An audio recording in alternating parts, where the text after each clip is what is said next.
İyi günler sayın seyirciler. Türkiye'deki seyirciler için, Türkiye ve Kürdistan'daki seyirciler için iyi akşamlar demek daha doğru. Bugün programımızın başlığı Dersim Kültür ve Doğa Festivali. Misafirimiz Dilaver Eren. Önce kendisine hoş geldin diyelim. Dilaver hoş geldiniz. Nasılsınız? Hoş bulduk. Siz nasılsınız? İyi misiniz? Evet, Sağ teşekkür olun. ederim. Bizler de iyiyiz. Bu konu festival olunca tabii ben de renklerimi festivale uydurma gereği duydum. Daha önce çeşitli arkadaşlar neden sürekli maviyle çıkıyorsun dediler. Başka gömleğim yok. Biz de gömlek değiştirdik. Bu sefer festivalci olacağız. Evet Dilaver, önce sizden başlayalım. Siz kendinizi tanıtın. Siz bildiğim kadarıyla aynı zamanda kendiniz zaten Dersimlisiniz, Ovacıklısınız. Bir de mesleğiniz de doğaya daha yakından bakmayı gerektiriyor. Ne dersiniz? Kendinizle ilgili neler anlatmak istersiniz? Tabii ben işte demin söylediğiniz gibi Dersimliyim. Dersim'in aslında Kutudere bölgesi Haydaran aşiretinden biriyim ama biz işte 38'in öncesi bölgede yaşadığımız bir sıkıntıdan ötürü Ovacık'a göçmüşüz. Yani normalde Ovacık'ta Haydaran aşireti mensupları yoktur. Haydaran aşireti daha çok Dersim'in Pülümür Vadisi'nde, Kutudere bölgesindedir. O dağ bölgesi Haydaran bölgesidir. Oradan çıkıp Ovacık'ın Zeranik köyüne yerleşmişiz. Ben edebiyat öğretmeni bir babanın işte elektrik mühendisi olan bir çocuğuyum. Biliyorsunuz şu anda Demokrasi Zamanı Partisi Genel Başkanlığı'nı yürütmekteyim. Böyle bir kısa bir tanıtım yeterli sanıyorum. Evet, Demokrasi Zamanı Partisi'nden önce sizin sanıyorum başka partilerle de ya da onların kurulmasından da Ya belli bir... Halkın Emek Partisi'nin kurucu üyesiyim. Başkanlığını da yaptım ilk kuruluş döneminde. Evet yani o dönem 89 yılında CHP'den ihraç edilen milletvekilleri, Kürt milletvekilleri ve Demokrat milletvekillerinin ile birlikte kurduğumuz bir partiydi Halkın Emek Partisi. Ben onun kurucularındandım. Evet. Siz aynı dönemde sizin abiniz yani kamuoyu tarafından en fazla tanınanlardan bir tanesi Mehmet Ali Eren. Aynı partide Evet. kurucuydu değil mi? Evet, onlar işte SHP'de Erdal İnönü döneminde SHP milletvekilleriydi. İşte o mecliste yaptığı bir Kürt meselesiyle ilgili konuşmasından ötürü hakkında soruşturma açılmıştı. Parti içerisinde de disipline sevk edildi. Önce o ve daha sonra da Amerika'da Halepçe ile ilgili şeye katıldılar. Çadır kurdular UNESCO'nun önünde Amerika'da. Sonra da Kürt konferansına katıldıkları için önce 5 kişi, sonra bu 5 kişiden sonra da Displiler ve diğer sosyalist milletvekilleri SHP içerisindeki istifa ettiler. Sayı 22'yi buldu. 22 tane milletvekili istifa etti. Bunlardan 19'u bizimle birlikte yer aldı. Sonra 3 arkadaş işte onlar Türkiye Birleşik Komünist Parti TBKP o zaman kurulmuştu. Orada yer aldılar. 19 kişi kaldık. O zaman grup kuramamıştık. Evet. Peki o zaman sizin ve abinizin yer aldığı partiyle bugünkü HDP arasında ne tür bir benzerlik ya da farklılık var? Ne diyorsunuz? Yani o gün kurulduğunda zaten bugün HDP'nin ana omurgasını oluşturan kesim parti içerisinde yer almadı. Hatta Halkın Emek Partisi kurulurken gerilla kanı üzerine kurulmuş reformist bir parti olarak ilan ettiler. Hatta kurucusu ve şeyi ben olduğum için benim ofisim kullanılıyordu. Gelip bana şey demişti, özellikle o zaman Türkiye'deki temsilcileri, biz bu partiyi size kurdurtmayız demişlerdi. Sonra biz Diyarbakır'a bir yürüyüş başlattık İstanbul'dan. O yürüyüşte bütün kesimlerden, yani sadece Kürtlerden değil, işte demokrasiye, hukuka, insan haklarına ait o ana kadar bir şey yoktu, bir platform yoktu. Bu platforma o zaman cezaevinden yeni çıkan insanlar vardı ve bunların da katılımıyla böyle işte insan hakları, demokrasi, sol, işçi sınıfı ve Kürt ayağı olan bir kazanım, ilk defa demokratik bir oluşum gerçekleşiyordu. Ve çok büyük bir katılım oldu. Yani o gün bize kurdurmayız diyenler baktılar ki engelleyemiyorlar bu katılımı, bu büyümeyi. Sonra geldiler, yaptıklarının yanlış olduğunu ve katılmak istediklerini söylediler. Ve biz de kendi parti kimliklerini dışarıda bırakmak kaydıyla biz çünkü o zaman hepimiz de sosyalist çevrelerden geliyorduk. Biz hepimiz o kimliklerimizi dışarıda bırakarak Türkiye'de ortak bir mücadeleyi birlikte nasıl yürütürüz, ortak bir payda nasıl oluştururuzu, çünkü zor yıllardı. Demokrasinin D'sinden bahsetmek, insan haklarından bahsetmenin çok zor olduğu koşullarda böyle bir önemli bir çıkıştı, önemli bir kazanımdı. Fakat doğru değerlendirilemedi. Dar grupçu mantıkla ele geçirmek adına partiye girdiler ve ben de partinin başkanı iken partiden istifa ettim. Çünkü şunu gördük, biz bir grup olarak karar aldık. Partiden istifa ettik ve parti birden boşalmaya başladı. Şey demişlerdi çünkü, yani bu iş kötü noktalara gidiyordu. Hatta Celal Başlangıç bunu kitabında yazdı. Benim ilk bu tehlikeyi gördüğümü söylemişti. Eğer o gün yani bu söylediğimiz bileşenlerden vazgeçilmeseydi, böyle bir yapı olsaydı Vedat Aydınlar ve birçok insan faili meçhullere kurban gitmeyecekti. Yani çok daha etkili, sosyal demokratların tamamını da temsil edebilen, CHP'yi falan, SHP'yi CHP'ye eviren o gerici Baykal şeyi olmayacaktı. Hizbinin hakim olduğu bir sağ bir anlayış kendisini sosyal demokrat olarak yutturamayacak. Buna engel olunmuş oldu.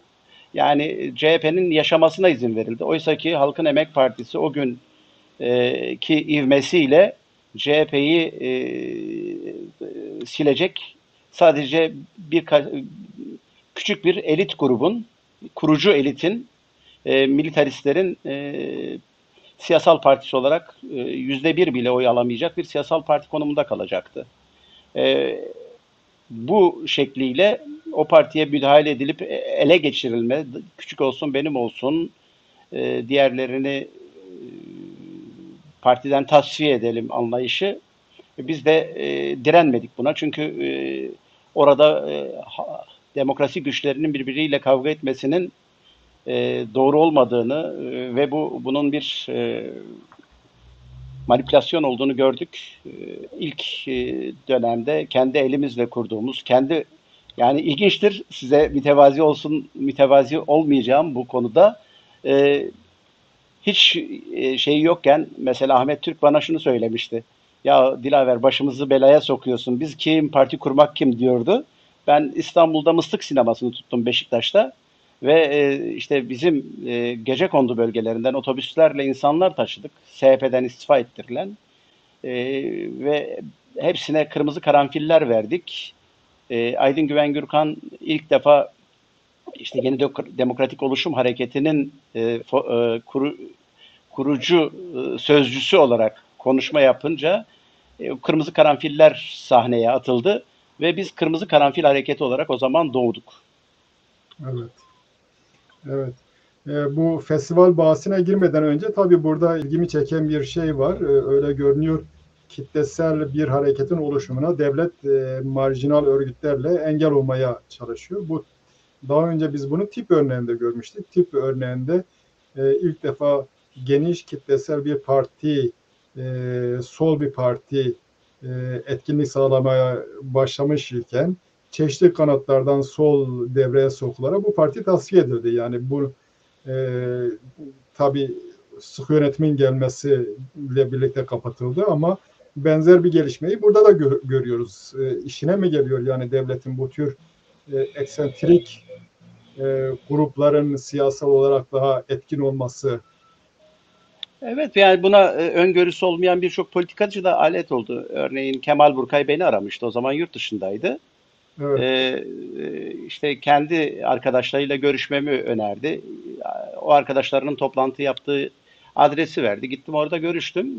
O görüşmede şunu görmüştüm ki hiç kimse bu platformun Türkiye halklarının yararına, emekçilerin yararına bir sonuç doğurması, kitlesel bir hareket olması değil, biz burada nasıl ne kadar temsil ediliriz, bu partiyi de bizim temsiliyetimiz ne olursun hesabını yapıyorlardı. Yoksa herkes kendi yerini sağlamlaştırmak peşindeydi. Evet. Şimdi tabii siz babanızın edebiyat öğretmeni olduğunu söylediniz. Evet, Yani evet. ben böyle bir hesap yaptığımda o kuşakta çok az insan okumuş bulunmakta. Ayrıca sanıyorum Kemal Burkay da kendisinden bahseder değil mi? Nasıl?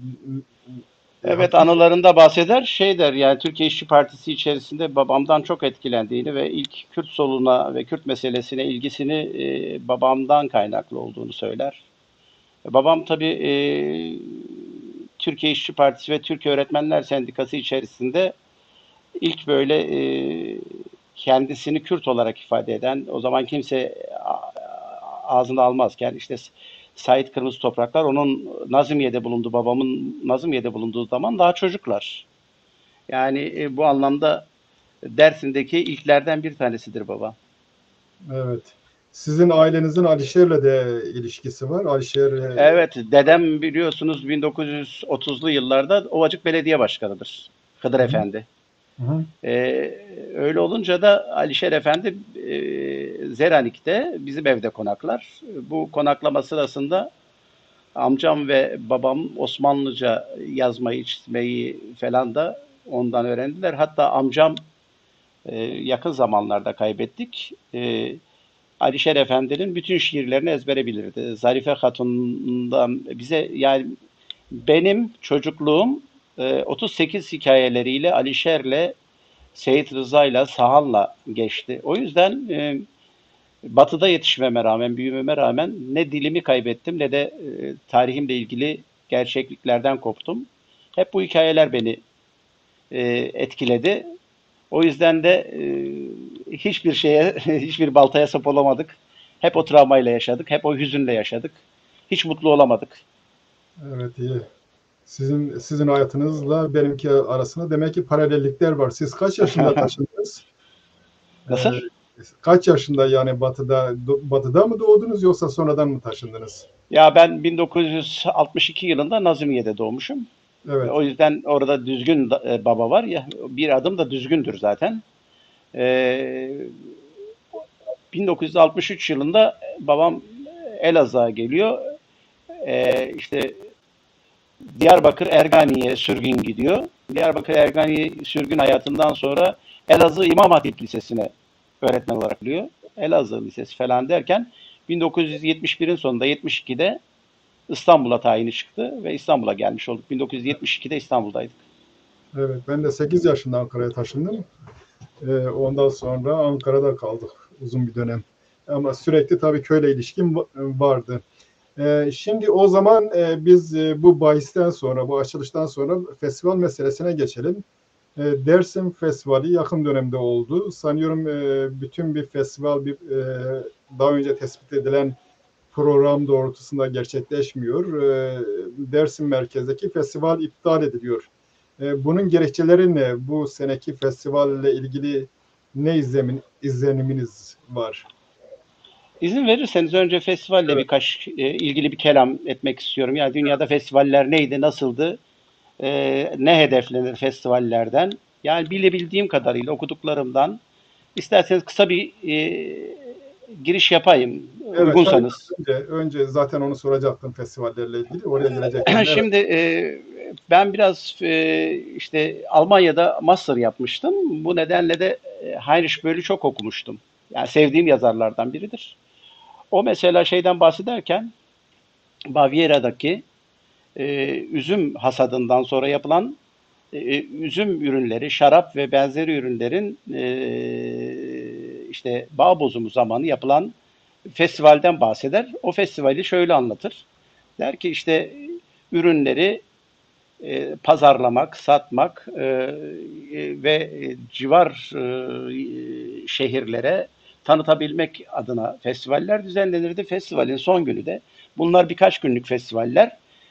Bu festivallerin sonunda da insanlar bir eğlence düzenlerler. Çünkü ürünlerini pazarlamışlardı, satmışlardır. Bütün bir yılın yorgunluğunu atmak adına eğlence düzenlerler. Bu eğlencede de herkes yerel kıyafetlerini giyer. Yerel şarkılar, yerele ait tiyatrolar, eğlenceler düzenlenir. E, Temel hedefi ekonomik kalkınmadır. Ama bu ekonomik kalkınma sonunda da kültürel bir gösteri yapılır. Bu onunla taşlandırılır. Bakıyoruz dünyada festival meselesi işte festa kelimesinden Latinceden geliyor. Bu daha çok işte festival yerellikleri anlatan bir hikayedir. Yani festivallerde gün önceden bilinir, konu önceden tespit edilir ve bunun bir periyodu vardır. Her yıl aynı döneme denk gelir. Ayrıca da katılımcılar ve katılım önceden bilinir. Ve daha çok yerel olan ürünler, yerel olan kültür, yerellik paylaşılır. Şimdi tam bu anlamda biz de Dersim Festivali'nden beklentimiz neydi? Dersim'in dilini, kültürünü, tarihini dünyayla buluşturmak. Bu anlamda Dersim kültürünü tanıtmasını beklerdik. Ki 12 Eylül sonrası festival fikrinin doğuşu Dersim yasaklı bir bölgeydi. Siz o zamanları bilir misiniz bilmiyorum ama Dersim'e gidiş geliş yasaktı. E, O yasağı kırmak adına böyle bir festival düzenlenmişti. İlk etaptaki şeyi doğruydu. Ağaç dikmek, işte çevreye duyarlı olmak, dili ve kültürü korumak, yaşatmak. Yani ama bir de baktık ki sonra festivaller e, şeyden çıktı.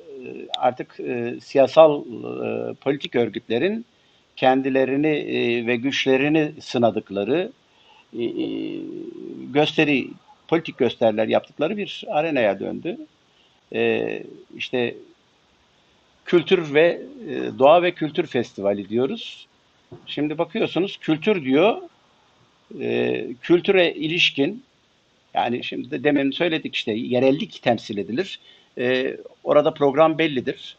Şimdi bakıyorsunuz Dersim Festivali'nde kadın sorunu, dış ilişkiler, işte dünyadaki politik şey, Marksizmin sorunları.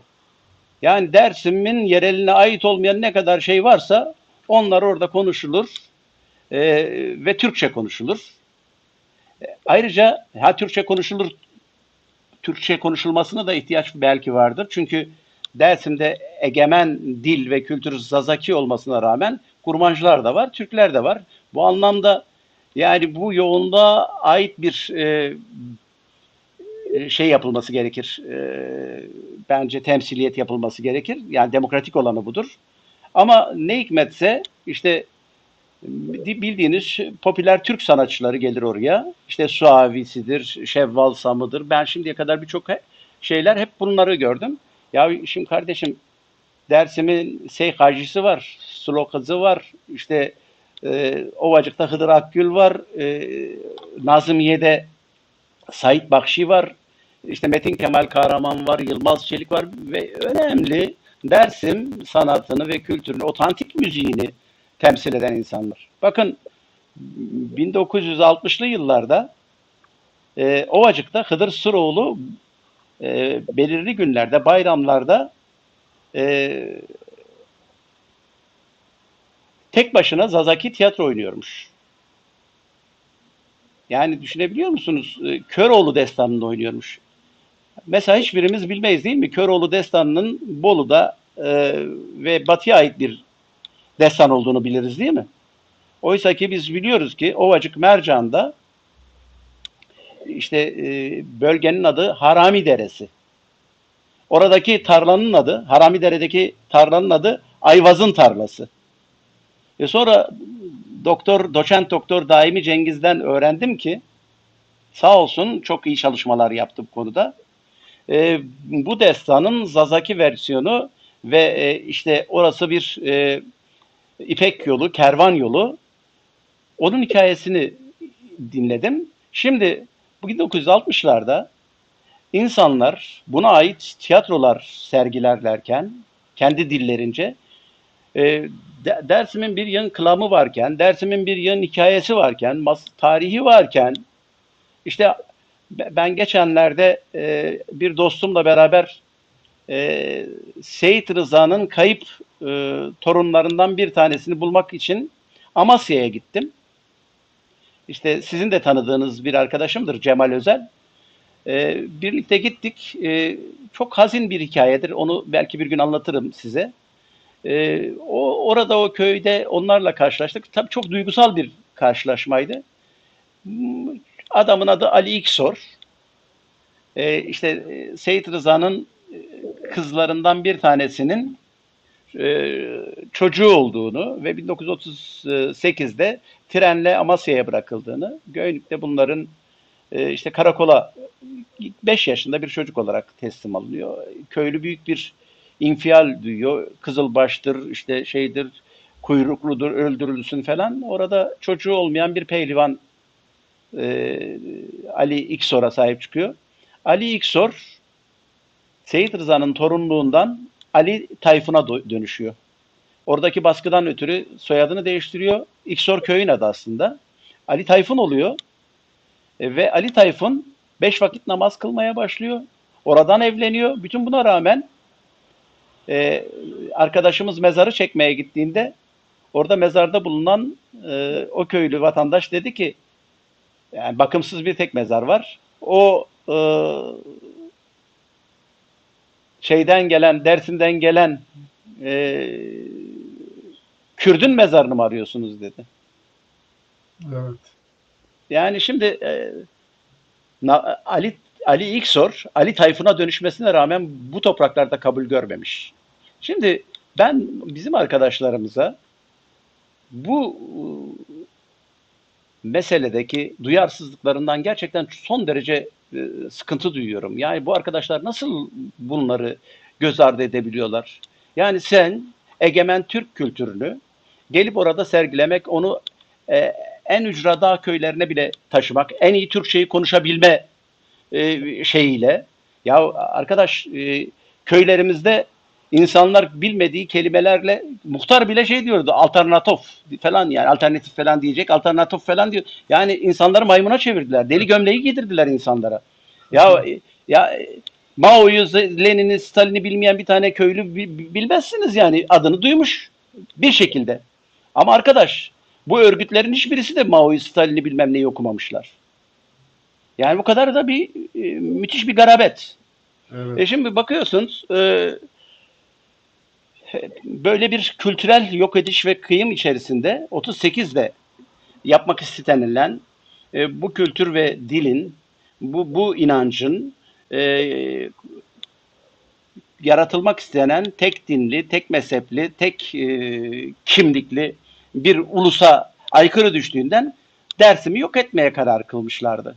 Şimdi Dersim'i soykırımıyla bitiremeyen anlayış, sistem, sömürgeci ilişki kendini Dersim'in çocuklarını e, Dersim'in kültürüne karşı örgütleyerek başardı.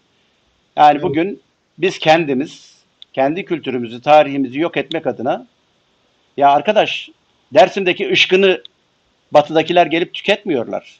Dersim'deki sarımsağı batıdaki insanlar gelip yok etmiyorlar. oranın sarımsağını işte çok fahiş fiyatlarla kara borsada satan insanlar, Dersim alabalığını tüketen, elektrik veren, dinamit atan, işte şehirlere satan insanları kim üretti zannediyorsunuz? Bu yozlaşmanın kaynağı ne? Asker mi geldi bunu dayattı? Devlet mi dayattı? Şimdi ben bunları söyleyince diyorlar ki devlete niye laf söylemiyorsun? Arkadaş asıl devlete buradan laf söylüyoruz. Diyoruz ki siz devletin politikalarının oradaki sürdürücüsü oldunuz. Bundan daha önemli bir devlete yönelik eleştiri olabilir mi? Ya ben bunları söylediğim için Cumhurbaşkanlığı İzleme Merkezi benim hakkımda dava açıyor. Ben 2 yıl 8 ay hapis cezası alıyorum. Şu anda böyle temizle. Ve benimle ilgili siyaset yasağı getiriliyor. Dünyada hiçbir kimseye 5 yıldan az cezayla ceza verilmiş bir adama siyaset yasağı getirilmemiş. Kendi hukuklarını çiğneyerek benim politika yapmamı istemiyorlar. Ama bu arkadaşlara bakarsanız ben devlet ağzıyla konuşmuş oluyorum. Ha devleti eleştirmiyormuşum. Yani ben sana kardeşim asıl devletin senin üzerinden yapmak istediklerini anlatıyorum. Sen bunu anlamıyorsun ki. Sen bir defa iradi davranamıyorsun. Kendi aklınla olamıyorsun. Kendi aklınla var olamıyorsun. İşte festival Dersim'de bir kirlenme doğayı koruma festivali güya adı.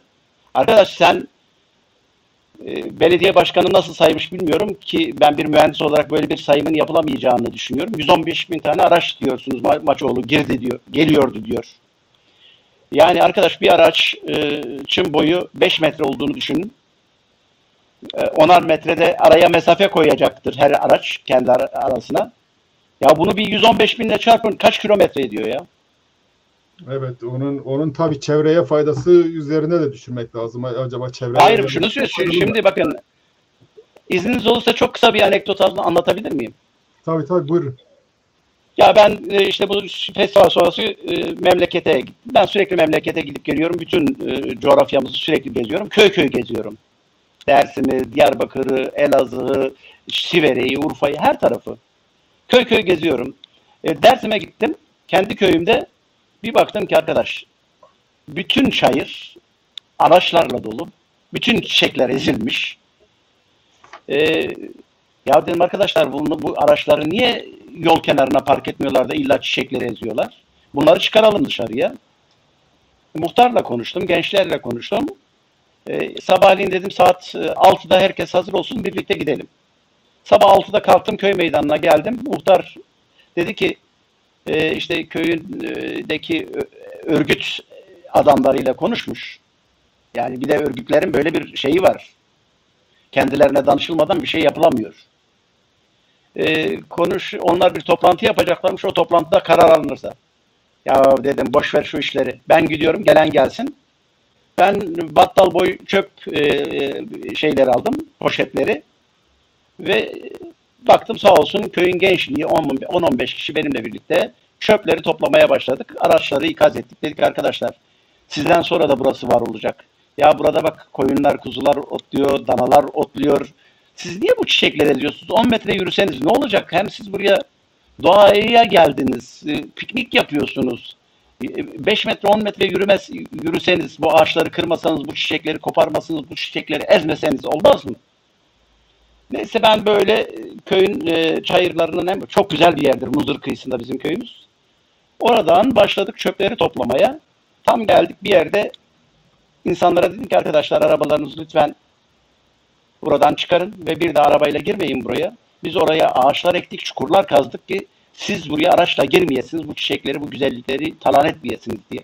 Ama siz ağaçları kırıp yine girdiniz arkadaşlar. Bunun üzerine bir tanesi ayakları da munzur suyun içindeydi. Dedi ki benim kim olduğumu biliyor musunuz kardeşim? Kimsiniz arkadaş? Ben dedi CHP Malatya milletvekili bilmem kim ünlü bir tane adam var. Genel başkan yardımcısı. Onun danışmanıyım. Peki sizin CHP milletvekilinin danışmanı olmanız, buraya çöp atmanızı, ağaçları yakmanızı, çiçekleri ezmenizi, doğayı talan etmenize mi fırsat tanıyor?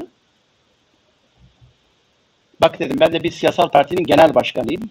Senin çöpünü topluyorum. Oradan 2 tane duyarlı 5-10 kişilerdi. Çadırlar kurmuşlardı. Bir karı koca eğitimli insanlar geldiler, dediler ki sizden çok özür diliyoruz. Biz bu piknikten ayrılıyoruz. Bu yaptıkları kabalıktan ötürü sizden özür diliyoruz. Bir daha bu arkadaşlarla insani ilişkilerimizi de keseceğiz dediler. Tabii araçları biz dışarı çıkardık. Çöpleri topladık. Ama size anlatamam yani, poşetler dolusu çöpler. Evet. Bütün bu çöplerden sonra ikinci gün gittiğimizde işte özür dilemek için bizi davet etmişlerdi. Çiğ köfte yapmışlar, bize getirdiler falan. Dedik ki yani sizin buradaki varlığınızdan bir memnuniyetsizliğimiz yok. Birlikte bu güzellikleri paylaşalım, birlikte bu güzellikleri yaşayalım. Bunu talan etmek, yok etmek. Bir kereliğine benden sonrası tufan demek ne kadar ayıp. Yani festival sonrası bölge tamamen çöp yığınına dönüyor. Bütün yani hem Pülümür Vadisi hem Munzur Vadisi bira şişelerden, pet şişelerden, çöplerden, kokudan geçilmiyor. Çünkü arkadaş Ovacık'ta kanalizasyon Munzur'a akıyor. Kutsal bildiğimiz Munzur'a akıyor. Arkadaş Munzur gözelerinde bir tane tuvalet var. Bir kadın, bir erkek olan. Bir günde 30 bin kişi Munzur gözelerini ziyaret ediyor. Arkadaş bu insanların ya oradaki doğal ihtiyaçlarını karşılıyorlar. Nasıl karşılayacaklar? Mümkün mü?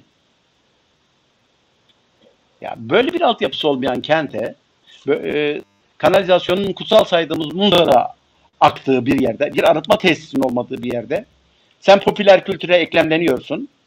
Bir belediye başkanını cilalayıp sana bir fenomen haline dönüştürüyorlar. Tamamen bir medya figürü haline getiriyorlar. Ve sanki bir başarı varmış ortada. Arkadaşım senin altyapın ne? Yok. Sende kentleşme, çevre bilinci yok. Hiçbir şey yok. Ama sen fasulye sattım, nohut diktim, öğrenci bilmem. Ya böyle popülist yaklaşımlarla bir şehir talan edildi, bir kültür yok edildi. Artık birazcık Evet. bununla yüzleşmek gerekiyor. Şimdi Peki ben uzun konuştum. evet. Yok bir şey olmaz. Şimdi festivaller söz konusu olduğunda elbette değişik amaçlarla yapılan değişik festivaller var. Bunlardan bir tanesi ekonomik amaçlıdır. Bölgede yetiştirilen ürünleri tanıtmaya, bu yolla bölgedeki halkın ekonomisine katkı sağlamaya çalışır. Bunun içerisinde tabii bunu destekleyici tarzda müzik falan da olur. Dinsel festivaller vardır mesela. Bunlar ayrı niteliktedir. Diğer yanında eğer reji getirebilirse, ekrana getirebilirse doğa festivalleri de var. Mesela 2003 yılından beri İngiltere'de kutlanan en büyük festivallerden bir tanesidir. Bu Festival Nature yani Doğa Festivali. Tabii burada doğayı koruma, doğayı yıpratmadan doğayla uyum içerisinde yaşayabilmeyle ilgili çeşitli şeyler öğretiliyor. Seminerdir, bahçeciliktir, meyve yetiştirmedir, film gösterileridir. Müzik de bunu tamamlayan şeylerden bir tanesi. Şimdi biz Dersim'deki festivale baktığımız zaman yani kendilerinin doğa festivali, kültür festivali demelerine rağmen bir kere bir uyumsuzluk söz konusu. Bunu yapanlar bir kere kendileri çevreci değil. Kalkınma kafalarındaki kalkınma projeleriyle bunlar zaten bir kere çevreye kendileri de zarar veren düşünceye sahipler. Eski sol mantıkla biliyorsunuz gerek Sovyetler olsun gerek Çin olsun çevre konusunda hassasiyetleri en az olan ülkeler yoğun bir endüstrileşmeyle çevreyi bunlar son derece yaptılar. Hoyrat kullandılar, evet. Hoyrat olarak kullandılar. Aral Gölü'nün sularının tükenmesini biliyoruz. Başka yerlerde Çin'de kirlilik oranını biliyoruz. Dolayısıyla burada öyle görünüyor. Festival, doğa festivali denilmesi sadece bir yani bir etkileyici imaj yaratmaya yönelik bir şey. Sizin de belirttiğiniz gibi tabii eğer bu Dersim Festivali ise Dersim'in kültürünün öne çıkarılması, tarihinin öne çıkarılması ve özellikle Dersimli olan çeşitli kesimlerden, insanlardan, potansiyelden bu doğrultuda yararlanmak esastır. Ama o konunun da ıskalandığı görülüyor. Şimdi bizde de Koçgiri'de de böyle benzer gelişmeler oluyor. Mesela yıllardır yapıyor. Tabii ilk başlarda belki başka bir alternatif yoktu. O yüzden bir şahsiyet var. İsmini unuttum şu anda. Onun adına dinsel bir inanç figürü. Onun festival yapıyor. İnanç figürü söz konusu olduğu zaman orada değişik davranılır. Eğer Koçgil Festivali ise değişik. Ama orada mesela millet eskiden gidiyordu, piknik yapıyordu, içki içiyordu bilmem ne. Tabii bu uymuyor yani. İnanç festivaliyle değişik türdeki festival birbirleriyle uyum göstermiyor. Belli ki burada biraz da e, ya farkında olmama ya da bazı şeylerin e, anlamının boşaltılması gibi bir durum da ortaya çıkabiliyor. Evet. Şimdi Mesela size orada bir katkı evet, sunayım. Şey de inanç da kültürün bir parçası değil midir? tabii inanç da kültürün bir parçası. Peki Evet, Dersim Festivali'ne ben itiraz ettim biliyorsunuz. 12 imamlara denk gelmişti. Oruç evet, dönemine denk gelmişti. Şimdi arkadaş madem kültür festivali Dersim'deki insanın kültüründe ister beğenin ister beğenmeyin 12 imam matemi var. evet, Değil mi? Oruç tutuyor adamlar. Sen getirdin festival tarihini önce ona koydun. 12 imamlarda eğlence düzenliyorsun. Festival düzenliyorsun. İşte peki hani bu kültür festivali? Sen bir defa Dersim kültürünün e, bir parçası olan inancına saygılı davranmıyorsun. evet. Yani Dersim'de ve nasıl? biz buna itiraz ettik ve makul davrandılar, tarihi değiştirdiler. O yüzden de kendilerine teşekkür ediyorum. İlk defa bir yanlışlarından döndüler. Ya, bir gelişme olarak bunu bir yere not etmek lazım. Evet, bu DEDEF'in yani Dersim Dernekler Federasyonu'nun bildirisinde şöyle bir şey var. DEDEF, Munzur Kültür ve Doğa Festivali Dersimlerin tarihine, kültürüne, inancına, diline ve doğasına sahip çıkma çabasıdır demiş. Peki bu festival boyunca Dersim'in kültürüyle ilgili ya da Dersim'in tarihiyle ilgili kimler konuşmacı, ne tür konuşmacılar mesela var? Mutlaka işlerinde birkaç tane arkadaşımız vardır.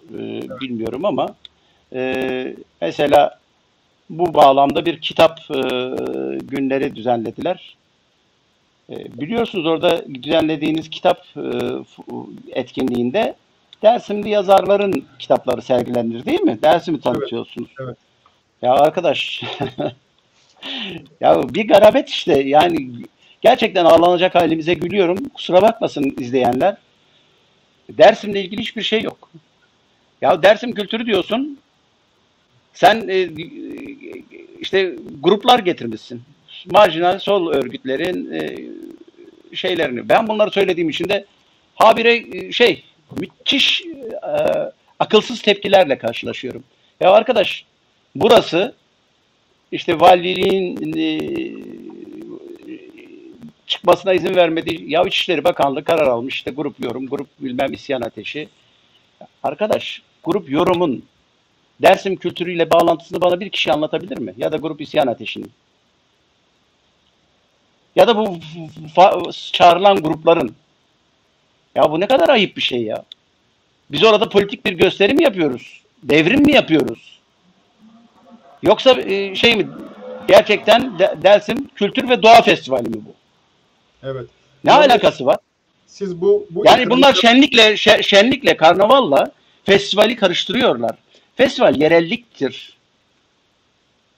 Evet, evet. Siz bu itirazı yaparken şunu demek istemiyorsunuz. Ben onu anlıyorum. Yani falan herhangi bir görüşten birileri tutar, politik bir gösteri yapar. Bunların haklarının olmadığı anlamına gelmez. Hayır hayır tam tersine tam tersine. Şimdi siz şenlik yaparsınız arkadaş Evet, Dersim'de. Dersim'de şenlik yaparsınız. Bütün yasaklı kültürleri grupları çağırırsınız. Ben mesela biz bir şey kurduk birlikte arkadaşlarla. Tehdit altındaki diller platformu. Biz ne yapıyoruz? Pomağı da, Çerkezi de, Kürdü de, işte Lazı da, Ermenisi de, Keldanisi, Süryanisi, bu topraklarının bütün kültürlerinin temsil edildiği şenlik düzenlersin. Ve dersin buna ev sahipliği yapar. Bütün bu kültürler gelir orada kardeşçe birbirlerinin ni tanırlar. Birbirlerine destek sunarlar.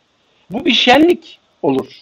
Ama festival ayrı. Ben elbette ki bu grupların yasaklanmasını, antidemokratik olduğunu söylüyorum.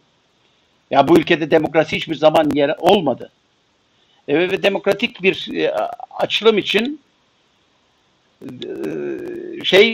merkez Dersim değil arkadaş. Ya bu arkadaşların kafasında Dünya Komünist Hareketi'nin merkezi Dersim. Başka bir Dersim yok. Evet.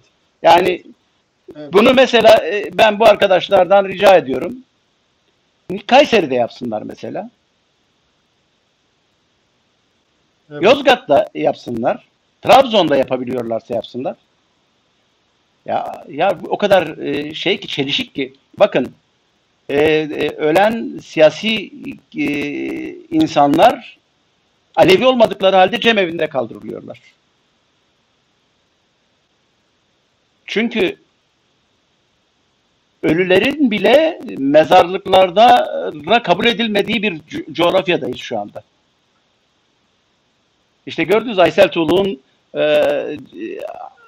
sanırım annesinin cesedi değil mi? Ankara'da mezardan çıkarıldı. Öyle ha. Bilgim yoktu onunla ilgili.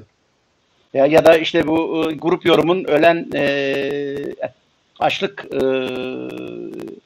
ölüm orucunda ölen arkadaş Kayseri töreni yapılamadı. Evet. Şimdi bir tek şey kalıyor geriye.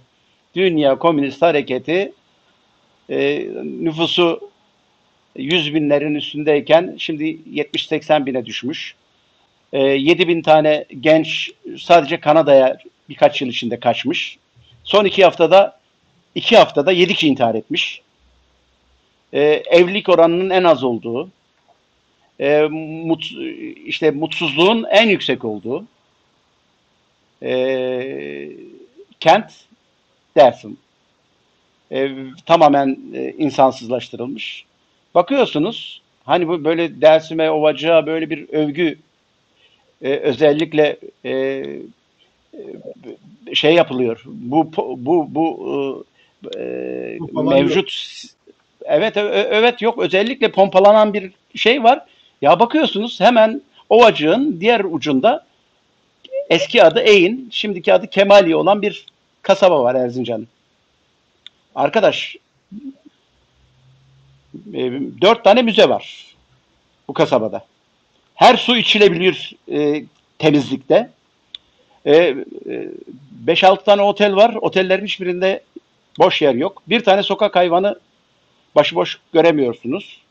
Bir tane çöp göremiyorsunuz bir yerde. Ekonomik kalkınma son derece tersine göç var. Eğine, Ilıç'a. Tam tersine göç var.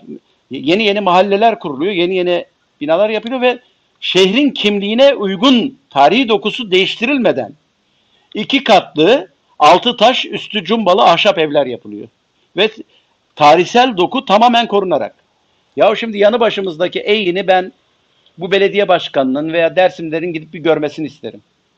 Çok övülen Ovacık mı, yanı başındaki Kemaliye mi? Özellikle bir gerilik. Benim sık sık gittiğim yerlerden bir tanesi. Bizim köyü aşınca zaten İliç'e iniyorsun. Oradan Kemaliye'ye geçiyorsun. O yüzden son derece yeşil, böyle beğendiğim bir yer. Tekrar gittiğimde görmek isterim ve herkese de öneririm doğrusu. Yani üstadım şunu söylemek istiyorum buradan hareketle. Yani şimdi gerçekten ben orayı gördüğümde 4 tane müze var ya. Küçücük Ovacık'tan küçük bir ilçe. 4 tane müze gördüm. Ve bu ya bankalar bile şehir dokusuna uysunlar diye para çekme makineleri, ATM'ler var ya para çekme makineleri. Onlar bile ahşaptan yapılmış. Ya ben bir mühendis olarak özellikle şehrin bütün dokusuna, altyapısına falan baktım. Ya siz Kemaliye'yi görmüşsünüz işte. Her evin altından şelale akıyor, su akıyor. Elle yapılmış kanyonlar var. Munzur Dağı'nı delmişler. Geçitler yapmışlar. Tüneller yapmışlar. Yani o 500-600 yıl önce yapılmış yollar, ben bugünkü teknolojiyle o kalitede yollar yapılabileceğini zannetmiyorum. Ve korunmuş. Evet. Şimdi bakıyorsun, bir ovacık algısı oluşturdular. Ya ovacıkta senin sadece ovacık değil ha. Bütün ilçelerin suları, kanalizasyonlarının hiçbirisinde arıtma yok. Hiçbirinde şey yok, sistem yok. Tabii Egin eskiden beri önemli bir Ermeni merkezi değil mi? Evet, evet, evet, evet. Bu- Çok. Zaten oradaki mimari kimlik, Ermeni kimliği ve ben onun korunmuş olması, yani her tarafta talan edilmiş biliyorsunuz. Yani İstanbul'da da burada etkili olan işte Pontus kültürü, Venedik kültürü, İtalyan kültürü, Roma kültürü falan yağmalanmışken Eğin korunmuş. Ben çok şaşırdım Eğin'de. Bu yıl Eğin'deydim. Çok şaşırdım. Yani Egin'de asimile olup da Türkiye'ye geçen Ermeniler gene belirli şeylerini koruyabiliyorlar. Öyle bir şey de var. E, Evet, evet, çok çok önemli bir örnek bence Eğin. Herkesin de görmesini isterim. Bu Köroğlu bahsinde tabii çoğu Kürt de, daha doğrusu Türkler bilmez de Köroğlu derler. Ben tarihte onun isminin Güroğlu olduğunu, yani Kür biliyorsunuz Kürtçe'de kördür. Bilmiyorum Zazıca'da nasıl. Kurmanca'da muhtemelen kendisi ya Kurmanca ya da Zaza birisi, öyle görünüyor. Yani bunun arası, Mercan, Ovacık Mercan. evet, Yani bizim Mercan bölgesi var ya Ovacık'ta. evet, Mercan bölgesindeki o derenin adı Harami Dere'dir. Hala evet. gidin, Harami Dere'dir. Peki, Oradaki tarlanın adı Ayvaz'ın tarlasıdır. evet, Ya bu kadar şey olabilir mi, tesadüf? evet. Daha, Yüzyıllardır bu böyle. daha sonra Bolya mal ediliyor. Tabii Kür orada da ilginç şeyler var tabii artık. Neyse, demek ki tarihin eski dönemlerinden beri böyle bu tür şeyleri bir başka yere mal edebilme çabası var. O görünüyor. Peki bu sol örgütler, yani bunlar geçmişte tabii mesela 70'lerde falan Mao'ya özenerek yarı feodal, yarı kapitalist, işte kırlardan başlayıp şehirlere gidecek, Dersim dağlıktır falan. Şimdi bunlar şeyi göremiyorlar mı? Yani günümüzdeki teknoloji, insan potansiyeli, Türkiye söz konusu olduğu zaman ekonominin, insan şeyinin merkezi İstanbul'dur, büyük şehirlerdir. Bir de insan eğer bir değişim istiyorsa, değişim yaratmak istiyorsa büyük bir çoğunun takdirini, e, desteğini almak zorundadır. Öyle olunca Dersim son derece önemsiz bir 50 binlik, 70 binlik nüfus son derece önemsiz bir yer haline geliyor. Bunu göremiyorlar mı? Ee, Yani tabii böyle postmodern bir yapı var. Yani arabesk bir şey. Bu arkasından yozlaşmayı getiriyor. Onu neyle besleyeceksiniz? Kanla, şiddetle, kahramanlık hikayeleriyle besleyeceksiniz. Böyle bir talihsizlik yaşıyoruz. Yani aklın olmadığı, kendi kültüründen soyutlanınca yozlaştığın, başka bir tanımadığın bir kültürü kendine rehber edinince de o kültüre taşıyamadığın için de son derece komik düştüğün bir durum. Bakıyoruz işte sol orada mevcut şeyi beğenmedi. İşte neyi beğenmedi? Dedelerin Alevi pirlerinin işte gerici olduğunu, sömürücü olduğunu, çıralık topladıklarını, işte ahlaki davranmadıklarını falan söylediler. Dedeleri gericilikle itham ettiler. Peki dedeler zamanında işte bir mesele mahkemelere taşınmadan hakkaniyetle çözülüyordu. Hiçbir dede de e, bir suçlunun cezasını ölümdür, dayaktır falan demiyordu. En fazla ne yapıyorlardı? Toplumun dışına itiyorlardı onu.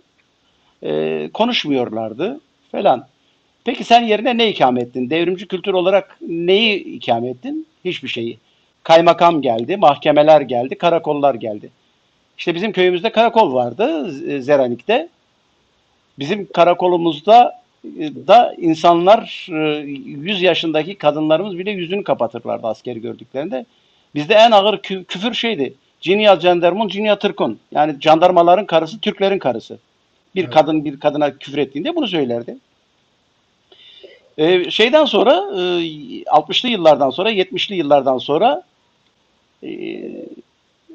devrimci hareket girdi. İşte dedeler, pirler gerici bulundu. Bir baktık bizim köyden, şu anda bizim köyde karakol yok. İşte birkaç yıl önce kaldırıldı. Kale kollar oluşunca karakollar kaldırıldı. O kale kollar mevzusunu da birazdan bir değinmek isterim.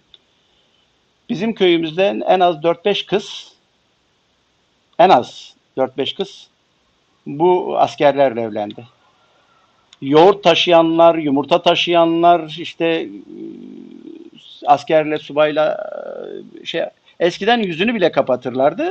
Elde sıkmazlardı, elini. Ya biz böyle bir kültür inşa ettik. Bakıyorsunuz işte bir türkü var.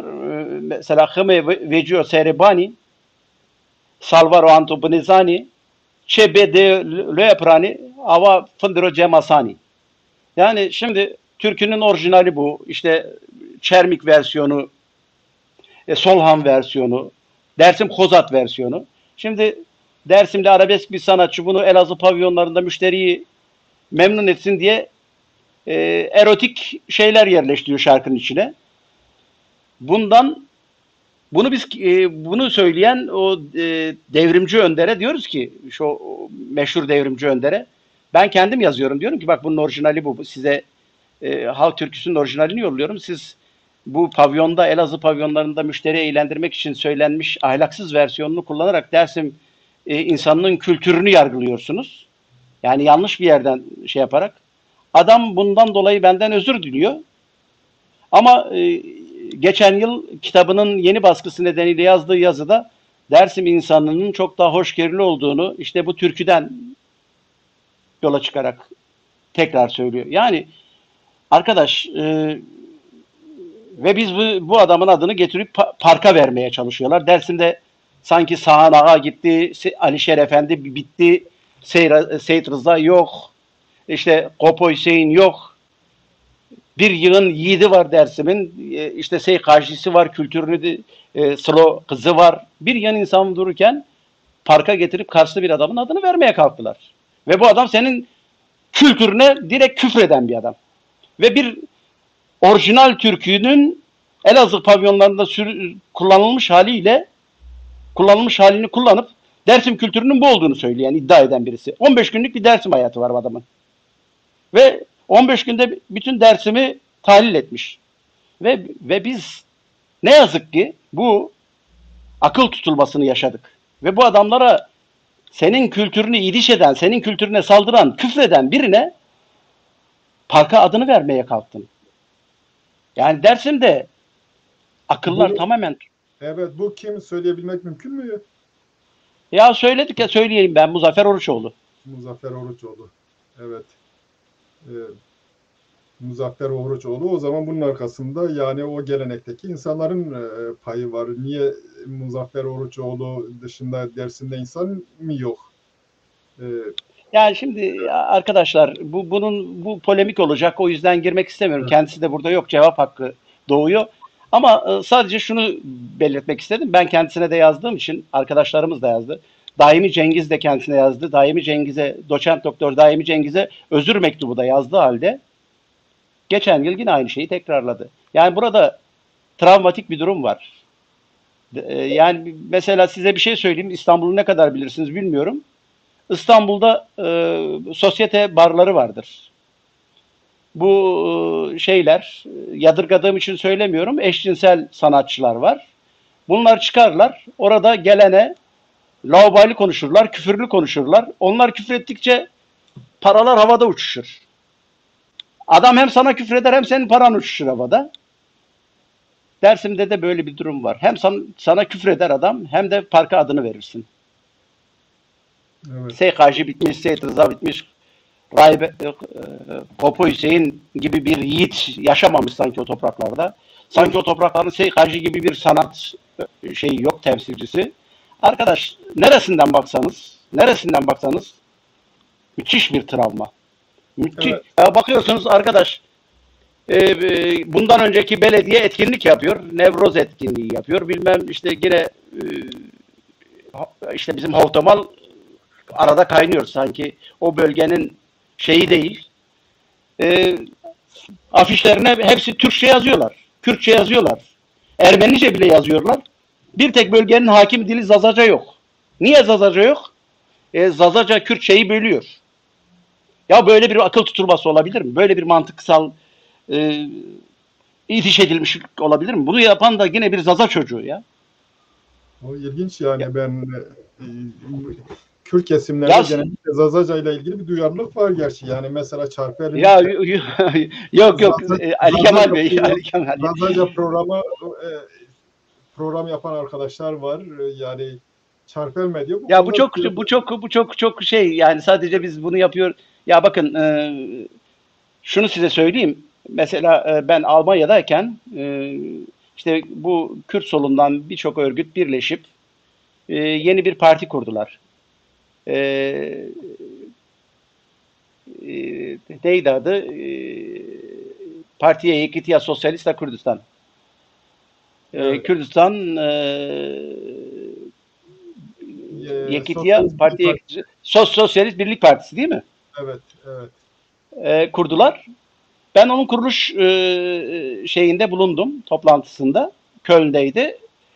Arkadaş açıklamasını yaptıktan sonra partinin hem Zazaca ismini koymuşlardı hem kurmancı. Orada bir soru sordum. O kadar demokratik, o kadar hoşgörülü bir yaklaşımla karşılaştım ki. İşte tabii dedi, Zazaca ayrı bir dildir. Zazalar isterlerse kendi otonom örgütlülüğünü de yaratabilirler. Bu son derece doğal haklarıdır falan. Ha, biz burada dil ve kültürümüz adına bir siyasal duruş gösterdiğimizde aynı kesim, bunlar devletin adamıdır. Ajanların çetelesi de bunlarda var, biliyor musun? Hepimizin kimlikle maaşlarını da bunlar ödüyorlar. Devlet ajanlarını bunlar en iyi bilir. Kim istihbaratçıdır? En kolay yolu bu. Bir insanı en çabuk bel altı vurmak. Ya kardeşim, sen bu gizli teşkilatın muhasibi misin? Personel alma müdürü müsün? Ya bu ajanları nasıl çabuk tespit ediyorsunuz arkadaşlar? Ya biz birbirimizle konuşabilme kültürümüz yok. Evet. Hemen şimdi bu söylediklerim, inan ki bu konuştuklarımız çok büyük tepkiyle karşılaşacak. Bugün yine birçok insan hiç düşünmeden, söylediklerimizin ne anlama geldiğini bile bilmeden küfürlü, tehditli şeyler söyleyecekler. Çok net. Evet. Şimdi şöyle bir şey önce ben sadece katkı olması anlamında söyleyeyim. Mesela ben annemi programa çıkardım. Orada gerçi ben biliyordum öyle olduğunu. Ona da sordum. Siz çarşıya gittiğinizde ne yapardınız? Çarşafınız vardı. Ya geçmişte Türklerin kötü muamelelerine tabi tutulduklarından dolayı çarşıya gittiklerinde bizimkiler çarşaf giyerlermiş. Siyah çarşaf. Aynen siyah çarşaf. Hı Yüzlerini hı. göstermeden. Siz küfürden bahsettiniz. Mesela bizim bölgede en kötü küfür e, Türk'ü Tatar bilmem seni ne yapsın. En Hı kötü hı. küfür. Bu ne yapıyor? Senin yani topluluk olarak koruyor. Şimdi tabii sol girince işte her şeye eşitlik deyince bir de belli bir bölgede fazla pohpohlayıp siz ya de ilericisiniz, en ilerisi, en çağdaşı da sizsiniz falan deyince bunlar koruması gerekli olan şeyleri de korumayıp çünkü asimile edilen, yok edilmek üzere olan topluluklar kendilerine ait olanı korumak için aynı zamanda tutucu olmak zorundalar. Değil mi? Muhafazakar davranmak zorundalar tabii. Öyle yapmazlarsa o zaman asimile olurlar. Bu konuda bunların koltuğuna verip bunları pohpohlayarak aslında asimile olma süreçlerini geliştirdiler. Nihayet bugün durumumuz felaket ölçülerinde bir yerde özellikle Kürt Alevileri içerisinde bunun çeşitli boyutlarda asimilasyonun son derece etkili olduğunu görüyoruz.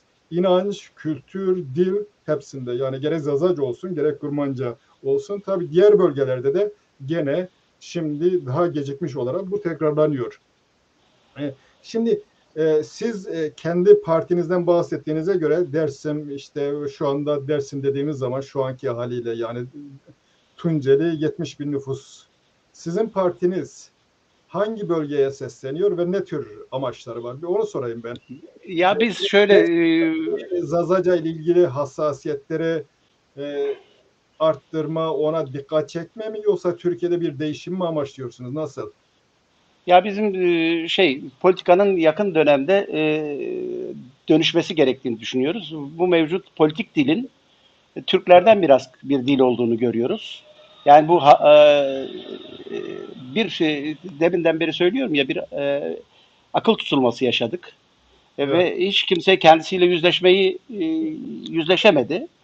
Biz bu yüzleşmeyi sağladık kendi içimizde ve dedik ki dünyada bütün ötekileştirilenlerin, ezilenlerin bu bir avuç dünyaya hükmetmek, e, bitmekte olan dünya enerjisini sadece kendine ait kullanmaya hedefli insan mühendisliği, nüfus planlaması yapan, dünyanın dörtte üç gelirini kullanan işte çok küçük bir grup şunu yapmaya çalışıyor.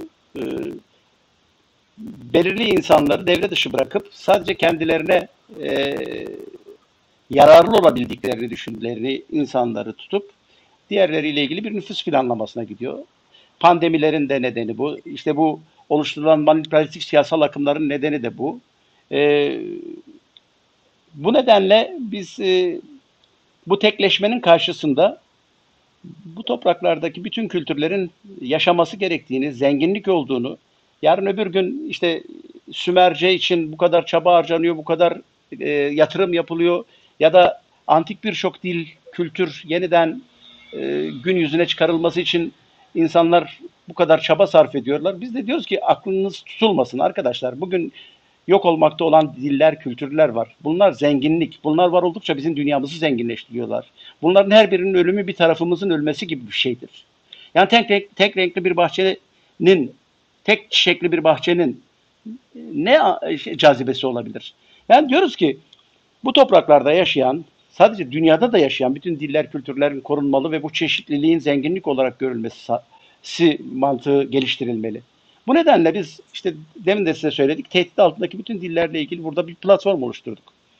Bu topraklarda yaşayan, aklı saydığım sayamadığım bütün dil ve kültürlerin özgürce örgütlenmesi, vatandaşlık haklarından yararlanmaları, yeni bir anayasayla bunların varlığı güvence altına alınması gerektiğini düşünüyoruz.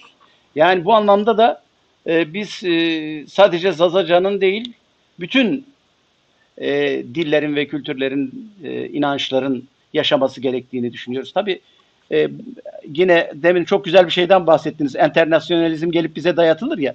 Biz de bunun içinde kendi dilimizi, Zazaca'yı korumaya, kurtarmaya çalışıyoruz. Ne yapıyoruz? İşte Zazaca kurslar düzenliyoruz. Zazaca kitaplar yazıyoruz. Tarihsel dokümanlara ulaşmaya çalışıyoruz. Zazaca tiyatro yapıyoruz. Zazaca şarkılar, türküler yapan arkadaşlarımız var. İşte Zazaca dernekler kuruyoruz. Ve Zazaca'nın da anayasa içerisinde bu Türkiye Cumhuriyeti toprakları içerisinde varlığını koruyabilmesi için anayasal güvenceye kavuşması gerekiyor. Bunun için de siyaset yapması gerekiyor. Evet. Bu siyaset hiç kimseye karşı değil. Ben yani şimdi bir mühendisim ve matematikçiyim. Bu akıl tutulmasını anlamıyorum. Diyor ki Zazalar örgütlenirse Kürtlerin mücadelesi bölünür. Ya nasıl olur bu? Kürtler örgütlenirse Zazaların mücadelesi bölünmüş olur senin mücadelenin, senin aklına göre. O zaman eşitliğin bu tarafını hiçe sayıyorsun sen. Zazalar kısmı, Zazalar örgütlenmesin, Zazalar ölse de olur, biz Kurmancı'yı kurtaralım. Ya böyle insafsızca, bu kadar samimiyetsiz bir yaklaşım olabilir mi? Yani bu kardeş dillerin birlikte hepsinin öznelliğiyle kendisini koruması, yaşatması mücadelesini birlikte vermek gerekiyor. Ben Kurmancı'nın yaşaması için mücadele vermezsem Zazaca'nın özgürlüğünü de sağlayamam. O yüzden bizim hepimizin aklımızı başımıza devşirip bu topraklarda yaşayan bütün kültürlerin ötekileştirilen bütün kültürlerin alt kültürler olmadıklarını, herkesin kültürünün asli kültür olduğunu söylemeliyiz. Yani yaratılmak istenen faşist tekçi bir rejimin, üniter bir yapının, işte 1789 Fransız devriminin sana hediye ettiği Fransız-İngiliz karışımı bir şeyle Kemalist faşist bir şey yaratılıyor, cumhuriyet yaratılıyor. Tek ırklı, tek dinli, tek mezhepli. Şimdi sen de aynısını kendin yaratmak, üretmek istiyorsunuz. Ne kadar biz şeyimize, celladımıza benzemeye çalışıyoruz ya. Yani Yani ben bu topraklarda herkes kendisi sırası gelen bu topraklarda ceberrütleşiyor. Ya ben anlayamıyorum bunu ya. tabii bu şu anda egemen siyaset, Kürtlerde egemen siyaset, Türk devletine benzer özellikler ya söz konusu olan PKK olduğu zaman bu tür özellikleri var. Onu kabul etmek lazım ama bunun dışında olan epeyce geniş kesim de var. Ve gelecek siyasete daha farklı bakan insanlar da var. Mesela ben siyasetin bu Leninist örgütlerde olduğu gibi işte tek ideoloji üzerinden sürdürüleceğine inanmıyorum. Onun yerine geleceğin siyasetinin heterodoks olduğunu, yani çok bileşenli Evet. koalisyonlardan oluşan, burada Zazaların da yeri var, kendilerini ifade edebilecekleri, kendileri farklılıklarını yaşayabilecekleri. Nihayet bu siyasal olarak da sonuçta belki federatif şeye gider, otonom bölgelere gider, neye gider? Tabii bu güce bağlı. Bu Kürtlerin de elinde değil, Zazaların da elinde değil. Elbette katılıyorum söylemlerinize. Türkiye'nin elinde. O yüzden Zazaların tabii eğer başarıları olacaksa bu aynı zamanda örnek alınacağı için kurmacıların da başarısı anlamına gelir. Eğer Evet, kurmacılar evet. başarılı olursa zaten bunu örnek göstererek aynı hakların kendilerine verilmesini de talep ederler. Bu onların da başarısı olur. Şimdi mesela Zazaca'nın yaşaması, gelişmesi konusunda Diyarbakır kökenli olan birkaç isim de verebilmek mümkün. Onlar sözlük hazırlıyorlar, değişik çalışmalar yapıyorlar. Dersim'de durum ne vaziyette? Mesela Zazaca kurslar var mı? Bu festival yapıldığı zaman mesela festival Zazaca'ya özendirme, orada daha fazla insanları bu tür kurslara kaydetme çabası içerisine giriyor mu? Ya da belediyenin böyle bir çabası var mı? Yok, belediyenin Böyle bir şey var mı? Zazaca ile yani ilgili. şeyin yok. Yani maalesef yani sol enternasyonalist olduğu için kendisine ait işte siz demin çok güzel özetlediniz onu. Özellikle kendi yerel kültüründen uzaklaştırılır. Onu tukaka gösterirler. Ve geçen gün bir yazı yazdım. Altına bu örgütlerden bir tanesinin adamı şey demiş. Türkçeyi niye ötekileştiriyorsun? Akıl tutulmasına bak ya.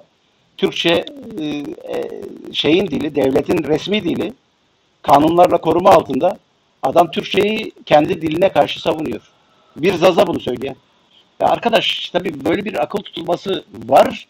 Biz şunu yapıyoruz. İşte 2 sene, 3 sene önce bizim arkadaşlarımız köy köy gezdiler. Hani bu ilk ve 8 yıllık eğitimde işte çocukların seçmeli Zazacayı seçmeleri için çaba sarf ettik. E, En az %300-400 arttırdık sayıyı.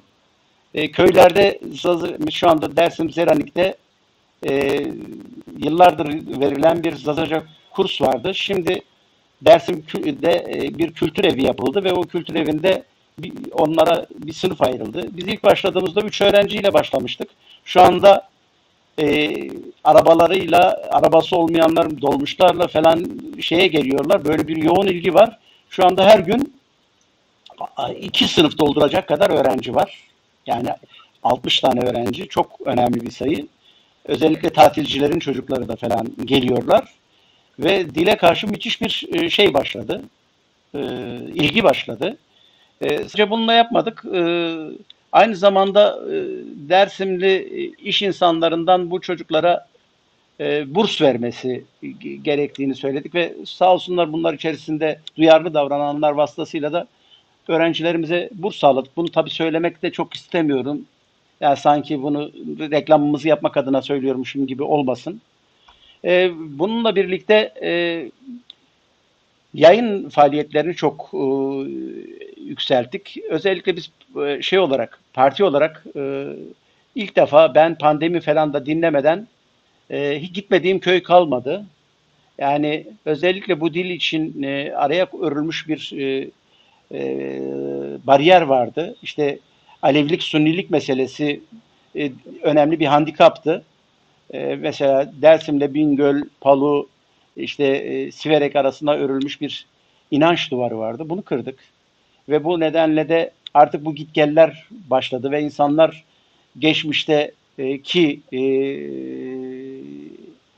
tarihsel şeylerini, hikayelerini peşine düştüler. Mesela Dersim'deki en büyük üç aşiret kendilerinin Palu'dan işte Parsiyan ve Gökdere'den geldikleri halde işte bu tarihsel hikayeye merak saldılar. Yani Palu'nun Dersim'le kardeş olduğunu gördük. Ayrıca 1916'da Ali Agah isyanından sonra bölge yakılıp tahrip edilince e, Dersimliler katırlarını, atlarını yükleyip Siverek'e gidiyorlar ve Siverek'te onlara kışlık tahılları, bütün şeyleri sağlanıyor ve şeye geri dönüyorlar, Dersim'e geri dönüyorlar. Yani biz o zaman soruyoruz. 1916'da insanlar niye Siverek'e gittiler?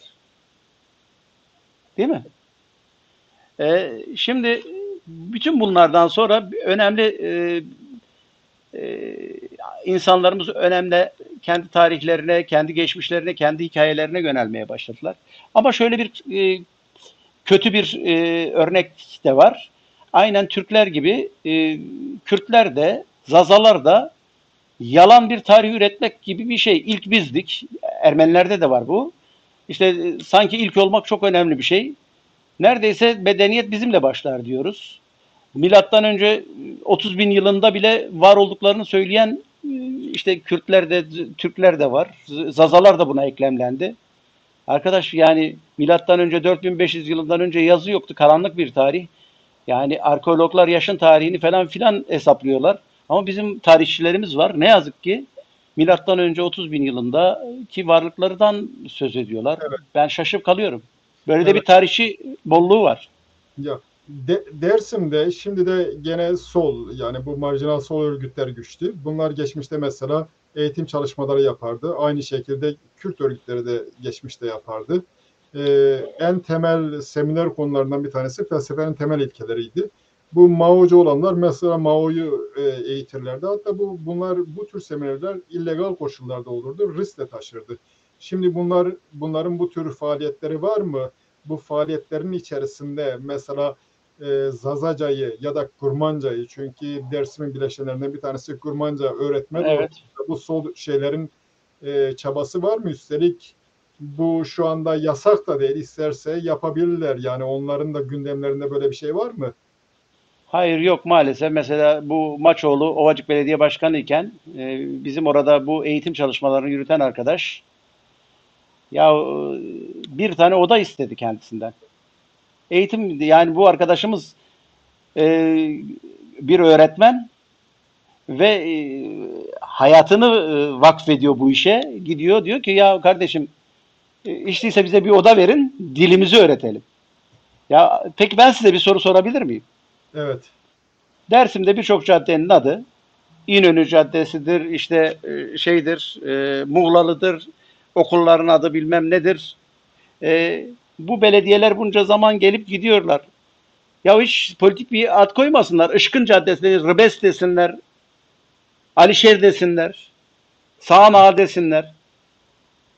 Hiçbir tanesinin böyle bir girişiminden haberdar oldunuz mu? Yok tabii. Yok tabii.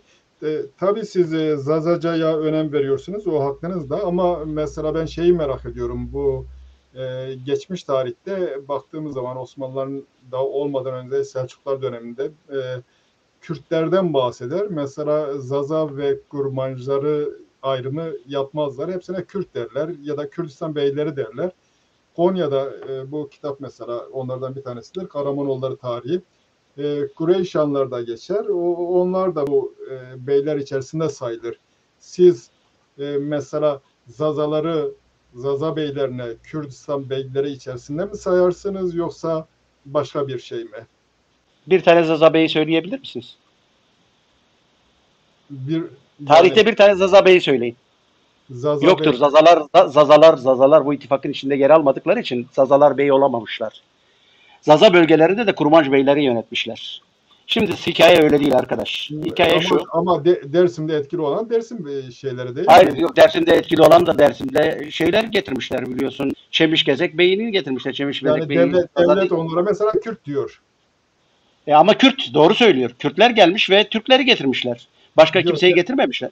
devlet şeydeki Ya bakın şimdi İdrisi Bitlisi ile birlikte Osmanlı diyor, kurmancılarla bir ittifak yapıyor. devlet şey saydı Kürt diyor, diğerine Kürt diyor, hepsine Kürt diyor sonuçta. Abi Ama şöyle söyleyeyim size, evet, şimdi Ali Kemal Bey bu başka bir tartışma konusu ama evet çok basit başka bir size tartışma anlatayım. konusu. Siz kendiniz açtınız. Ama size yok söyleyeyim size yani siz tarihte bir tane Zaza Bey'i göremezsiniz.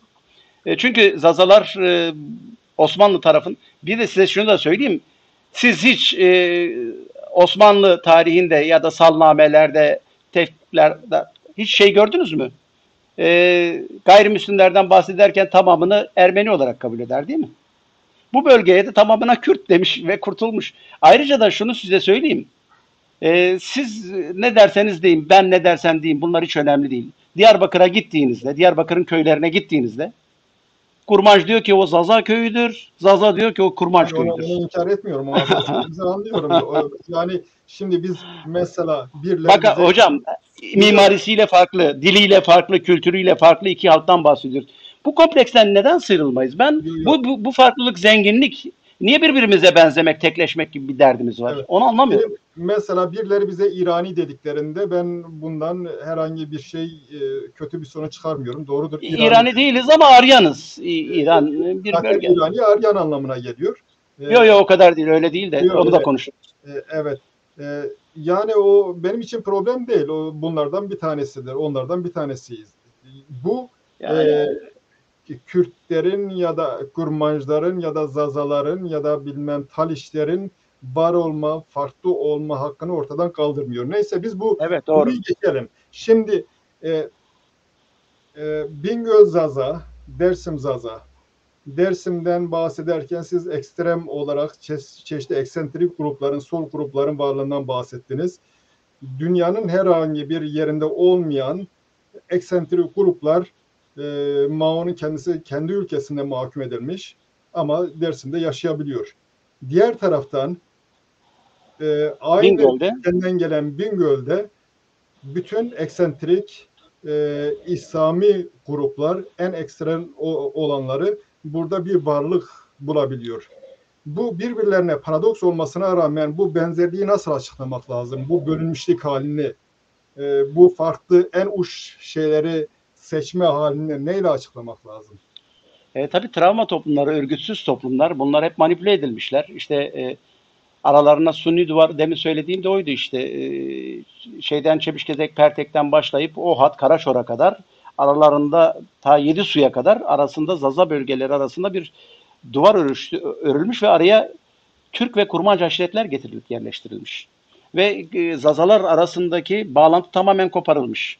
Bakıyorsunuz Yusuf Han, Çarek Han ve işte Suran aşiretleri, Kasımanlılar şeyden geldikleri halde, Palu'dan geldikleri halde, Palu aşiretleri oldukları halde bütün ilişki kopmuş. Yani dedelerinin mezarı bile orada, Seyit Cafer'in mezarı. Bakıyorsunuz işte Nakşi şeyhleri bölgeye yerleştirilerek oralar Sunni İslam Şafii mezhebi özellikle o bölgede bir geliştirilmiş. Türk sınırları mesela Siverek gibi batı sınırlarında da Hanefilik öne çıkmış. Bizde de dedeler vasıtasıyla aslında bir Türkleştirme operasyonuna girmek istemişler Bektaşilik hikayesiyle. Zaten bakarsanız şeye Ali Cemal Vali Elazığ'ın Türkleştirme Merkezi, Erzincan'ın Türkleştirme Merkezi olarak seçilmesini öngörmüş. Böyle bir çalışma yani o Yusuf Akçura'nın devlet içerisindeki e, Türk İslam modeli e, egemen olduğunda, eskiden biliyorsunuz Müslüman Türk, Müslümanlık daha önde, ümmet daha önde. Sonradan bu geliştirilince bölgede Türkleştirme operasyonuna gidilmiş ve örgütsüz, sahipsiz, birbirine düşmanlaştırılmış aynı babanın çocukları oluşmuş. İşte Bingöl'le Palu'yla Dersim arasında böyle bir duvar örülmüş, inanç farklılaşması yaşanmış ve bu nedenle de Zazalar kendilerini hiçbir topluma ait göremedikleri için de marjinal örgütlenmişler. Ne olmuş? Bu taraf Dersim sistem içerisinde kendisine bir kapı açamayınca en uç noktalara, en sol radikal uçlara yönelmiş. Şeyde de Bingöl'de de tam tersine İslami makul görebileceğimiz liberal İslam örgütlenmeleri içerisinde yer alacağına Bingöllüler işte IŞİD içerisinde, İbdacı. Şimdi tabii bir de bunun başka bir hikayesi daha var Ali Kemal Bey. Yani bakıyorsunuz işte İbdacı içerisinde bir derin yapılanma, bir şey var. Açığa çıkmış. İşte Fethullah örgütlenmesi içinde var.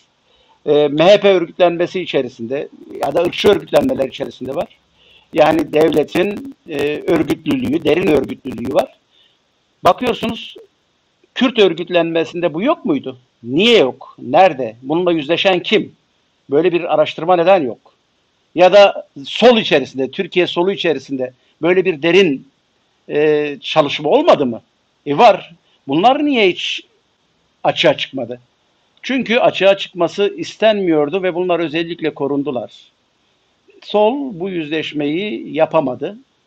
Bu nedenle de ben çok sol üzerinden değerlendirme yapmak istemiyorum. Çünkü sol bugün Türkiye'de dünyadaki evrensel anlamıyla temsil edilmiyor Türkiye'de. Çok farklı. Benim yani okuduğum anlamıyla dünyadaki evrensel sol bu değil. Burada tam tersine manipüle edilmiş, kullanılan. Şimdi zaten bir kitap var, onu okuyorum. Size de tavsiye ederim. İyi bir kitap. Vecdi Sayar diye bir arkadaşın şeyi yazmış, Türk solunu yazmış. 15 yıllık bir araştırma. Orada epey izler buldum. Yani bu cuntacılık ve solun Kemalizmden ve kurucu ideolojiden nasıl etkilendiği, nasıl manipüle edildiği falan çok açık yazıyor. Bizim bu yüzleşmeyi sağlamadığımız sürece Dersim kendi özüne, kendi kimliğine, kendi yerelliğine dönemeyecektir. Munzur kirlenecektir. Munzur'a hala kanalizasyon hem mübarek göreceksiniz hem doğa kültür festivali diyeceksiniz. Munzur baba diyeceksiniz. Ama Munzur'a da kanalizasyonunuzu akıtacaksınız. Arkadaş tüketmediğimiz bir tane değer var mı? Şimdi Dersim'in merkezinde 115 bin araç diyor. Belediye başkanı bunu nasıl saymış bilemiyorum. Demin de söyledim bu ancak böyle bir paralı geçiş olabilir. Otoban falan böyle sayar. Yani ortalama 3 kişiyle geldiğini düşünün 300 binin üzerinde insan Dersim'de. Hangi altyapıyla? Dersim'in hangi altyapısı var arkadaş? Evet. Bir şehirleşmesi var mı? Bir kentleşmesi var mı? Tamamen postmodern bir kent. Gecekondu şeyi yapılanması. Burası Kuzey Anadolu fay hattı üzerinde. Depremsellikle ilgili hiçbir çalışma yok. Doğanın yani şimdi Munzur Vadisi biliyorsunuz çok önemli bir vadi. Birçok endemik türü barındırıyor. Birçok da hayvan çeşitliliğine sahip. Ya hayvanlar biliyorsunuz yazın dağlarda su çekilince Munzur'a gelip su içmek zorunda kalıyorlar. Ayılar, geyikler, işte bütün yaban hayatı. Orada öyle bir trafik var ki her gün bir tane hayvan cesediyle karşılaşıyorsunuz. Çünkü böyle trafik böyle işliyor. Bakıyorsunuz orada bir su fabrikası kurulmuş. Koca koca tırlar, arabanın geçemediği o virajlar. Siz gittiniz Ovacığı gördünüz. O yol hala aynı. Hiç genişletilmemiş halde. Bir yığın tır gelip geçiyor. Oysa bakıyorsunuz siz Kemaliye'yi görmüşsünüz Eğin'i. Eğin'le Dersim arası ya da Ilış'la Dersim arası 20 kilometre yok bir tünel kazsanız. Oradan trenle bütün sevkiyat yapılabilir ve Dersim ekonomisi Bir mesela su Ovacık'ta üretiliyor. 1 lira bilmem kaç kuruşa dağıtılıyor. Arkadaş siz Ovacık'ta da Tunceli'de de suyu 2,5 liraya içersiniz, 2 liraya içersiniz, 3 liraya içersiniz, 4 liraya içersiniz, 5 liraya bile içebilirsiniz. Ne bir fiyat denetimi var, ne de bu fiyatları kim nasıl belirliyor, gökten vahiy mi iniyor onu bilmiyoruz. Yani böyle bir kazıklama durumu Dersim'de geleninden cüzdan gözüyle görülüyor. Kimden ne kadar para çıkar? Nasıl Evet. cebindeki parayı alabiliriz? Bir de Böyle ve belediyenin bir denetimi yok. Böyle bir fiyat denetlemesi yok. Herkes işte bir sonraki seçimde şirin gözükmek durumunda. Herkese istediği gibi imar pozisyonu verilir. Şehrin depremselliği, şehirdeki büyümenin planlanması, şehir planlanması bunlar hak getire. Bunlar e, bizim toplumumuza yabancı şeyler ve evet, müthiş Dersim'de bir mimari kimlik yok. evet. Tipik bir İstanbul varoşu. Dilaver, sadece tartışmak için değil, bu arada yorumcu arkadaşlar yorum yapmışlar. E, Sanıyorum benim yardımıma da koşmuşlar. Onlar içerisinde mesela Zaza Beyleri olarak Güngör Beyleri, Palu Beyleri Zaza Kürdi diyen bir Azadi isimli bir arkadaş var. Hıdır Bir Eren, tanesinin bilmiyorum, ismini Azadi Hı, isimli. Hıdır Eren isimli bir arkadaş. Bilmiyorum akrabalığınız var mı? Çarsancak Beyleri, yani, Salman Bey'i, Palu Bey'i, onların isimlerini sayıyor. Neyse biz bu Dersim bahsine geçelim. Yalnız yani Dersim doğa, tabiat. İnsanlar orada yaşadığı zaman insanlar zaten doğayı tahrip ediyor.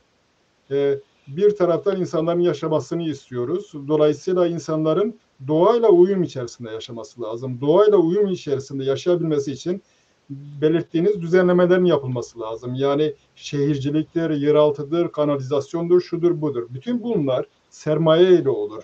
Dersim ise sermayeye karşı, Dersim'in kalkınması için, nüfus göçünün olmaması için sermayenin oraya girmesi lazım.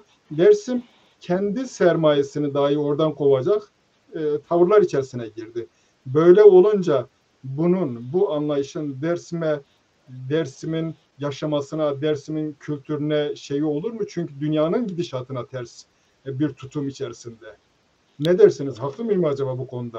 çok haklısınız. Şimdi oradaki hareketler komprador patron ağa devletini yıkıyorlar. Dersim'de komprador patron ağayı ben nasıl tanımlıyorlar onu bilemiyorum. Nerede bu işçi sınıfı nerede? Bu komprador patron ağa nerede? Yani sadece bizim derse var komprador patron ağa. Yani Evet. ben bu akıl tutulması halinden bir an önce sıyrılmadığımız sürece akıllı projelerle oysaki çok uygun Dersim buna ve Dersim dokusu ve insanı gelişmeye açık, dünya ile ilişki halinde yani dünyanın birçok yerinde tanıdığım, bildiğim akademik anlamda kendini e, yetkinleştirmiş. İşte ben de mesela Avrupa'da master yaptım. Birçok insanı tanıyorum. Avrupa'nın çok önemli merkezlerinde ve beyin olarak da Avrupa'daki birçok projeyi yönlendiren Dersim'de insanımız var. Ne yazık ki bu ortam böyle sisli ve karanlıkken o insanlar da kendilerinin burada hiçbir değer ifade etmediğini çünkü liyakatsiz, boş palavra söylemlerle iki tane slogan ezberlemiş adamların e, etkili olduğu bir yerde akıl olmuyor. Aklı terörize ediyorlar. Aklın girmesini engelliyorlar. Yani eğer akıl girerse onların orada işi olmayacak çünkü. Yani akla bu yüzden karşılar.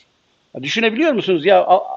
Yani sizden rica ediyorum. Son bir aylık Dersim'deki yerel politikacıların, milletvekilinin, belediye başkanlarının konuşmalarını YouTube'dan bir izleyin. Bir tane doğru cümle kurabilmişler mi? Ya bu kadar eksik, bu kadar liyakatsiz, bu kadar boş. Yani bütün bunlara rağmen hala e, generaller ordusu. Hiç kimse emekten yana değil, hiç kimse şey değil. Herkes e, dünyanın her konusunda uzman. Hiç mütevazi değiliz. Evet, Dersim'in de yani Dersim potansiyeli her memleketin gençliği onların geleceğidir. Gençliğin eğitim görmesi lazım, ehil olması lazım. meslek sahibi olması lazım. Ama biz farklı bir gelişmeyi gördük. İnsanlar